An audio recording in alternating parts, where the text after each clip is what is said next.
નમસ્કાર દર્શક મિત્રો, આજે હું અહીં શાળાએથી પરત આવતો હતો ત્યારે રસ્તામાં મને ઊંટ દેખાયા.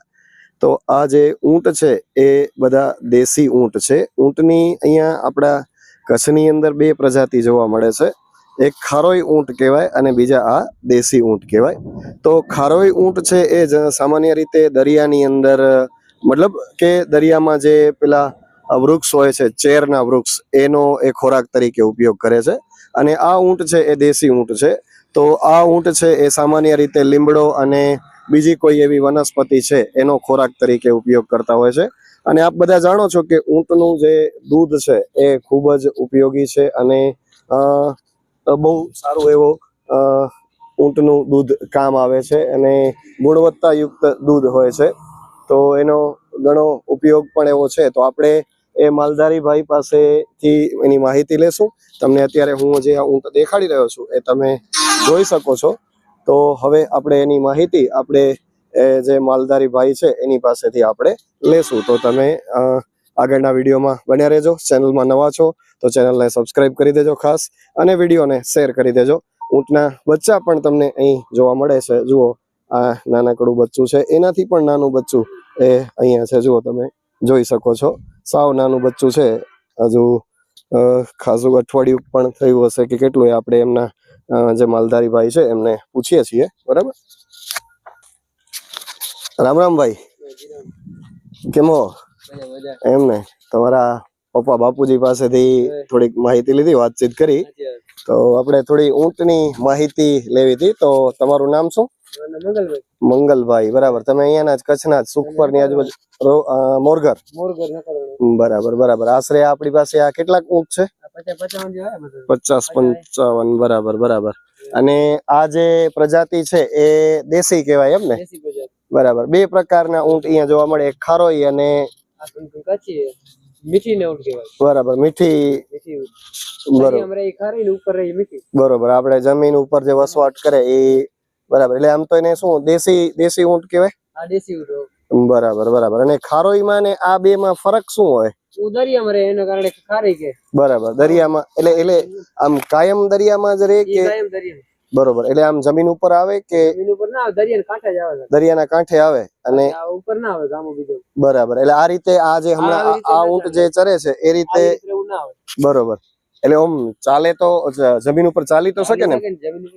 બરાબર બરાબર. બરાબર. તો પછી એમનું દૂધ છે એ કામ આવે કે ના? બરોબર, દૂધ કામ આવી જાય એમ ને? બરાબર. હા, બરાબર. તો મંગલભાઈ સાથે આપણે વાતચીત કરી. બરાબર. હવે આપણે એમના કાકા કે એમના પપ્પા, બાપુજી છે, બાપુજી છે ને, એમની પાસેથી માહિતી મેળવીએ, વિશેષ માહિતી. હવે આ દાદા મારી સાથે છે. ઊંટ વિશે કેટલીક માહિતી. ઊંટ એમની પાસે 50-55 ઊંટ છે. બીજા 100-150 ઊંટ બીજા આગળ હતા. તો દાદા, તમારું નામ શું છે? વજાભાઈ નામ છે એમનું.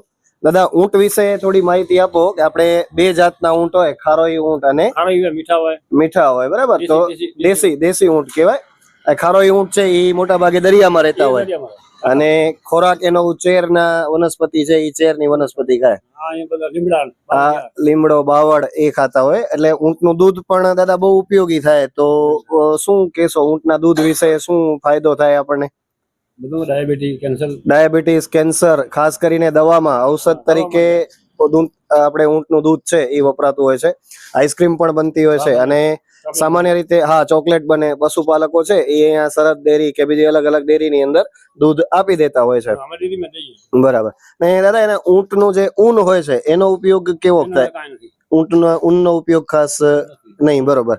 એટલે એ વેચાણમાં કામ આવે કે કોઈ લેતા નથી? બરાબર બરાબર. એટલે ઘેટાનું ઊન જે કામ આવે એટલું ઊન આનું કામ ના આવે. બરાબર બરાબર.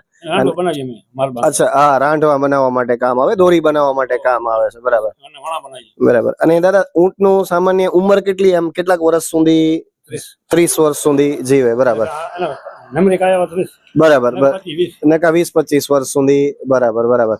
અને આ જે ઊંટ છે એ સામાન્ય રીતે આપણે જે રીતે ગાયને પાડીએ છીએ, ગાયનો ઉપયોગ આપણે જે રીતે પાલતુ પ્રાણી તરીકે કરીએ, એ જ રીતે ઊંટનો પણ તમે બરાબર. અને સમગ્ર આખા જંગલમાં જ રખડે. જંગલમાં જ રખડે, એટલે આખા કચ્છની અંદર તમે અલગ અલગ જગ્યાએ જતા હશો, ગામો ગામ ફરે. બરાબર. તો માલધારી તરીકે, પશુપાલક તરીકે પૂરા કચ્છની અંદર એ ફરતા હોય છે.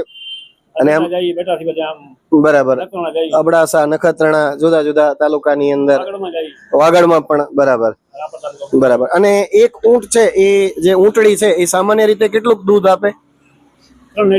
2.5 થી 3 લીટર જેટલું દૂધ આપે છે. અને એ દૂધનો લીટરનો ભાવ આમ અત્યારે સામાન્ય રીતે કેટલો હોય? 50 રૂપિયા લીટર એનો ભાવ હોય છે. તો હરી ફરી અને પોતાનું જીવન છે એ આ રીતે પ્રાણીઓ સાથે ગુજારતા હોય છે. ઊંટની કેટલીક માહિતી ખાસ લેવાની હતી, તો આ વિડીયોની અંદર આપણે માહિતી લીધી છે. આપણે દાદાનો આભાર માનીએ કે તેઓએ આપણને ઊંટ વિશે માહિતી આપી. તો ખૂબ ખૂબ આભાર દાદા તમારો. ફરીથી મળીશું ક્યારેક વળી.